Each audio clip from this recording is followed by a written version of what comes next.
স্কুলের কোনো সমস্যা আছে কিনা, কোনো নতুন ধরনের কোনো বিষয় উদ্ভূত হচ্ছে কিনা, এই বিষয়গুলো কিন্তু আপনাদের এই সাব ক্লাস্টারে আসলে আপনাদের এই যোগাযোগটা বৃদ্ধি পায়। এটা অবশ্যই আমি মনে করি সরকারের একটা সুন্দর উদ্যোগ যে প্রতি 3 মাস অন্তর অন্তর আপনাদের ক্লাস্টারে যে কয়জন আপনার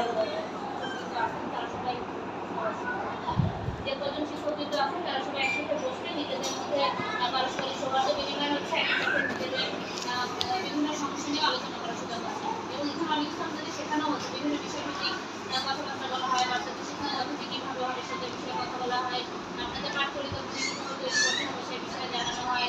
এবং আপনাদের বাৎসরিক যে পরিকল্পনা থাকে একটা শিশুকে স্কুলে নেওয়ার পর থেকে শুরু করে একদম ক্লাস শেষ করা পর্যন্ত, বার্ষিক পরীক্ষা পর্যন্ত কীভাবে তাকে গড়ে তোলা হবে, কি কি সময় বিভক্ত করে কি কি তাকে শেখানো হবে, এই সার্বিক বিষয়গুলো আমরা কারণ এই ক্লাসটা ভিত্তিক ট্রেনিংগুলোতে জানানো হয়।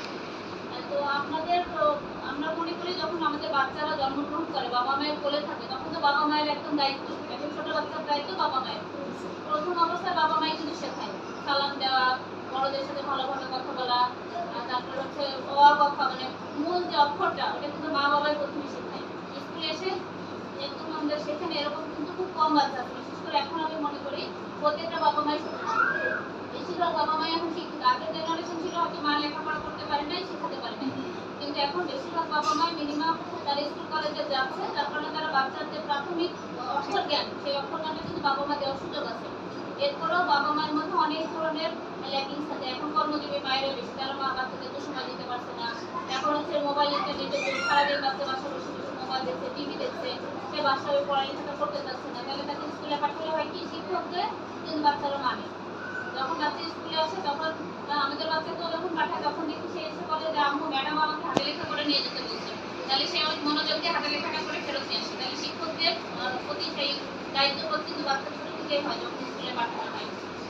আমরা যখন বাচ্চাদেরকে ছোট বয়স থেকে গড়ে তুলতে চাই তখন কিন্তু তার একদম সকল বিষয়, তার নীতি নৈতিকতা, তার বড় হয়ে সমাজের প্রতি কি দায়িত্ব, শিক্ষকদের প্রতি কি দায়িত্ব, বড়জনের প্রতি কি দায়িত্ব, লেখাপড়া শিখে কি হবে। আমরা কিন্তু স্কুল পর্যায়ে থেকে তাকে জিজ্ঞেস করি তুমি বড় হয়ে কি হবা, কারণ তাকে সেই স্বপ্নটা দেখতে শেখায়। তাহলে ছোট বয়স থেকেই কিন্তু আমরা তাকে মনের মধ্যে আস্তে আস্তে আস্তে আস্তে তার বড় হওয়ার যে সময়গুলো সেই সময়গুলোর সাথে তাকে পরিচয় করা দিই, তাই না?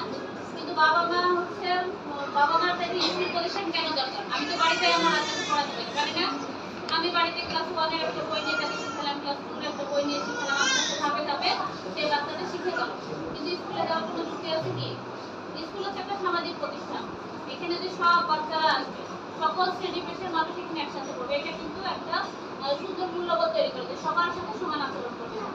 স্কুলে ড্রেস করে আসবে, মানে কেউ বড় লোকের বাচ্চা আছে, কেউ হয়তো আর্থিক অবস্থা খারাপ, স্কুলে যখন ড্রেস করে আসবে তখন হবে কি তাদের সবার সমান একই লেভেলের যে মনোভাব, সমাজের সবাইকে যে একইভাবে এক নজরে দেখতে হবে এই মনোভাবটা কিন্তু বাচ্চা তৈরি হচ্ছে। এই জন্য আমরা এই প্রাতিষ্ঠানিক শিক্ষাগুলোকে বেশি গুরুত্ব দিই। আমাদের দেশে যেগুলো অনেক সময় এখনো গ্যাপ আছে, কিন্তু বাইরের দেশে যদি আমরা বিবেচনা করি তারা কিন্তু এই শিশু বাচ্চাদের নৈতিকতার উপরে শিক্ষা দেয়। আমরা এখন এটাই আমরা প্রাইমারি স্কুলের টিচারদের প্রতি আমরা অনুরোধ করবো যে আপনারা প্রাতিষ্ঠানিক শিক্ষার সাথে সাথে বাচ্চাদের নৈতিক যে শিক্ষাটা সেই শিক্ষাটা দেওয়া এখন অত্যন্ত জরুরি হয়ে পড়ছে। কারণ আমাদের ক্লাস 9, 10 বা কলেজ পর্যায়ে যে বাচ্চারা এখন পড়ে তারা কিন্তু বিভিন্ন জায়গায় মত সৃষ্টি করছে, মোবাইল নিয়ে বিভিন্ন ধরনের জোয়া খেলছে, মাদকের সাথে আকৃষ্ট হয়ে গেছে, ফলে এই সমাজে একটা বিশৃঙ্খল অবস্থা তৈরি হচ্ছে। তাহলে আমি কিন্তু ওই বাচ্চাটাকে এখন সংশোধন করা কঠিন, কারণ সে অলরেডি একটা খারাপ অভ্যাসের মধ্যে চলে গেছে। কিন্তু যে বাচ্চাটা আমাদের ছোট বাচ্চা তাকে যদি আমরা এখন থেকে শিখাই তাহলে সহজ হবে না আমাদের জন্য বিষয়টা। তখন যদি তারা আবার বড় হয়ে ক্লাস 2 তে ওঠে, তারপরে আবার যে নতুন বাচ্চা আসবে তাদেরকে শিখালাম, এভাবে ধাপে ধাপে যদি আমরা আবার এই এখন প্রথম শ্রেণীর বাচ্চাটাকে টার্গেট করি যে তাকে আমরা আমাদের সুন্দর সামাজিক পরিবেশে বড় করবো, এটা তো সম্ভব। আমি আপনাদেরকে অনুরোধ করবো যে আমাদের যে শিশু বাচ্চাটা আমাদের এই করতে প্রথম আসছে তাদের প্রতি আপনারা একটু বেশি মনোযোগ দেবেন। সেই মনোযোগটা হবে তার বড় হওয়ার সাথে সাথে যত পুষ্টিকর খাবার লাগবে, তার বড় হওয়ার সাথে সাথে সমাজের প্রতি তার যে দায়িত্ব, তারপরে হচ্ছে কি করা যাবে কি করা যাবে না, যেমন মিথ্যা কথা বলা যাবে না, এটা কিন্তু একদম ছোট বয়সে আমাদের শেখানো উচিত। আমি যদি মিথ্যাকে ছেড়ে দিই তাহলে দেখবেন আমার 50% অপরাধ ছেড়ে দেবো, মিথ্যা দিয়েই কিন্তু সকল অপরাধের সূচনা হয়। এরপর মাদক কোনো অবস্থাতে মাদক নেওয়া যাবে না, এই বিষয়গুলো আপনার একদম ছোট বয়সে বাচ্চাদেরকে এখন থেকে তাহলে এডুকেশন করবেন যে আমি হচ্ছে তাকে করে তুলবো। আর যারা বড় হয়ে গেছে বিপথে চলে গেছে তাদেরকে সংশোধনের চেষ্টা করতে হবে সাথে সাথে। তাহলে আমাদের এই জেনারেশন, পরবর্তী জেনারেশন যারা আসে তাহলে তারা একটু সুন্দর পরিবেশ পাবে। আর স্কুলের শিক্ষার ক্ষেত্রে আমি কয়েকটা স্কুল ভিজিট করছি, ভিজিট করে যেটা দেখলাম যে এখনো আমাদের অনেক বাচ্চারা রিডিং করতে পারে না। এটা কিন্তু অনেক দুঃখজনক। যেমন হচ্ছে আমার এলাকার একটা কথা বলি, আমার উপজেলা হচ্ছে চুয়াডাঙ্গা ডামুহুদা। তো ওখানে আমি একটা আমার রিলেটিভ আছে, নেটিভ ছেলে থাকতে পারেন, উনি আমাকে একটা কথা বললো যে ক্লাস 5-এ সে 5-এর সমাপনী পরীক্ষা সে উত্তীর্ণ হয়েছে, সে কিন্তু সে নিরক্ষর। নিরক্ষর মানে সে অক্ষর চেনে না, তাই না? তাহলে সে 5-এ কিভাবে উত্তীর্ণ হলো? 5 উত্তীর্ণ হওয়া এখন কিন্তু সহজ, অনেক দিক চিহ্ন থাকে, শূন্যস্থান থাকে, বা পাশের বন্ধু থেকে সে একটা দুটো শব্দ এভাবে এভাবে লিখে ফেলছে, তাতে সে পাস করে গেছে, কিন্তু সে হচ্ছে অক্ষরটাও চেনে না।